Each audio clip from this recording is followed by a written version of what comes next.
We are live. Chad Boyle, CPA, and I have with me my big brained brother. Introduce yourself, brother. I'm Corey, also known as Brother. Here he is. He's with us. And we are with you, and we are going to talk. This is job costing part two, the anatomy of a job, where every dollar on a job really goes and the ones that slip away. How can we close the cracks? So what we're going to do, today we're going to talk about the four buckets. What a job really costs you and the two parts you probably miss. What we're not going to talk about today is the deep math because it is too late to do deep math.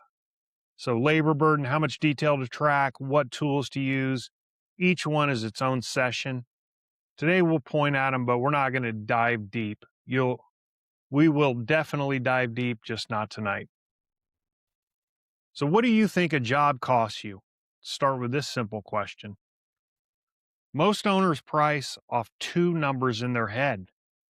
Here's the two numbers, what I pay the crew and what I pay for materials. Seems like that's all I need to factor in, but it's only about half of it. Because the job, we're looking at a patio install that is $18,000.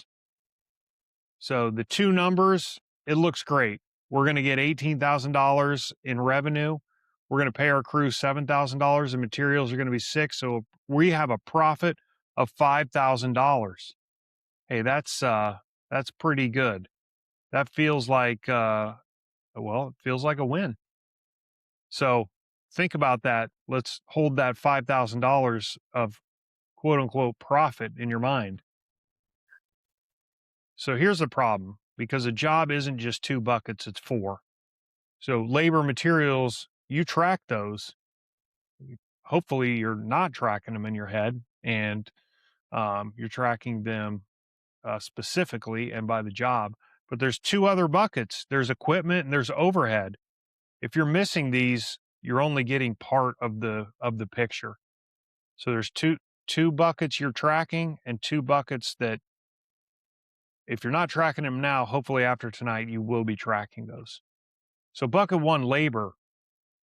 The wage isn't the cost. If you're paying $25 an hour, that worker actually costs you more. You know what we call that in the accounting and finance world, Corey? No, I'm not familiar. Can you enlighten I'll me? tell you. We want the fully loaded cost. And what we mean by fully loaded is not only that $25 an hour, but what are the taxes we're paying on that as their employer? What is the benefits and the insurance and the 401k, all of that good stuff? That needs to be factored in. You need a fully loaded, not an hourly wage or an annual base salary. How much more? Well, that is its own session. For now, just know even bucket one is bigger than you think. So, bucket two, materials.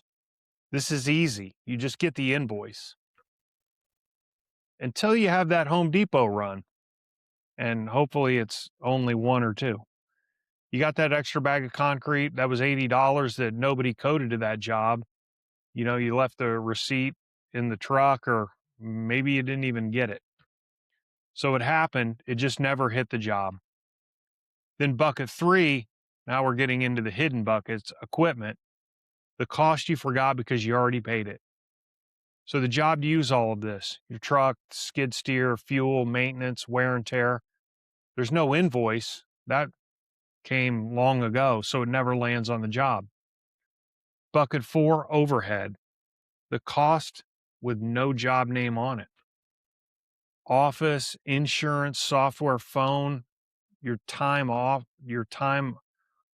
the truck. It doesn't belong to one job. So every job has to help carry it and cover those costs. So that has to be factored into the equation. Now watch, let's rerun that patio job. Remember that quote unquote profit we were looking at earlier, $5,000?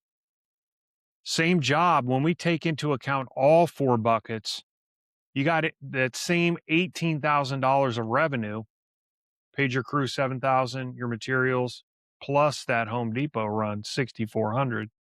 Now, when you add in the equipment of 2,200 and overhead, the share of overhead, 2,000, your real profit is $400, not 5,000. So I would say that is a significant difference. And let's just say, hey, we'd rather know this because now we can do something about it. We can take action and make sure that when we bid those jobs going forward, that all these costs are factored in. So $5,000 profit became $400. It was the same job, same price, same revenue you got. You just couldn't see 2 of the buckets. And remember, bucket 1, your labor number is probably too low too. And that's the next session. So one more question. How finely do you track all of this? Whole job, one number, or line by line, every item? Your answer decides how good your numbers are. The right answer depends on your tools. We'll get there in a later session. Here's the takeaway. Job costing isn't math, it's catching every cost. The buckets are simple. The hard part is missing none. It's really being diligent about this. If a cost never lands on the job is lying to you. Now, if you want this built for your business, just go book a free 30-minute call, go.ascendfts.com/calendar. You can book a call there, very easy to get to and book a call. So with that, anything to add before we wrap up, Corey? Nothing else to add. We've got a lot more sessions on this topic coming up, so we'll dive deep when we get there. We will dive deep, but for now, let's make sure we're including all four parts of the job. The labor, and again, that fully loaded labor cost, not just the wage or the hourly rate. Then we have the materials, all the materials, not just what you buy up front, but every single time you got to run to Home Depot because you don't have this or something come up and you need that. Include all of those in your jobs.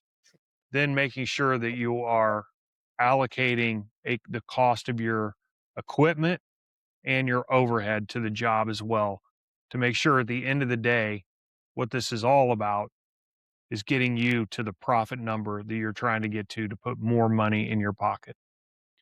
And with that, we will dive deep next week, and it is certain to be fun.